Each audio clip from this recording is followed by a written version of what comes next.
எனக்கு பசி இருந்தாலே சாப்பிட மாட்டேன். 3வது வயிறு முட்டை முட்டை சாப்பிட மாட்டேன்.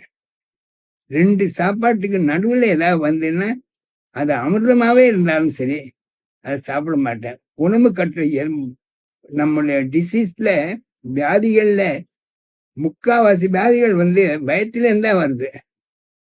அதனால கட்டுப்பாடான உணவு, ரெகுலேட்டட் லைஃப், தூய எண்ணங்கள் இதெல்லாம் இருந்ததுன்னா கூடிய வரைக்கும் எந்த வயசுலயும் நம்ம எக்ஸப்ட் அந்த ஏஜ் ரிலேட்டட் சில குறைகளை தவிர மற்றபடி நம்ம ஆரோக்கியமாக வாழலாம்.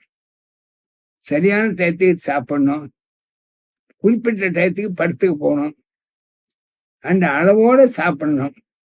கண்ட இடங்கள் வெளியிலாம் சாப்பிடக்கூடாது, நினைச்சப்பெல்லாம் சாப்பிடக்கூடாது. இந்த கட்டுப்பாடோ இருந்தோம்னா அவர் body is also a machine அப்படின்னு ஞாபகம் வச்சுக்கணும்.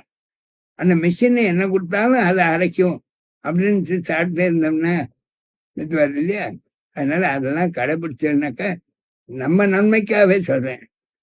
நம்முடைய இது எக்ஸப்ட் ஒரு ஃபியூ அக்கேஷன்ஸ் தவிர மற்றபடி பெரிய அளவில் ஆரோக்கிய குறைவு ஏற்படாம நம்ம பார்த்துக்கலாம்.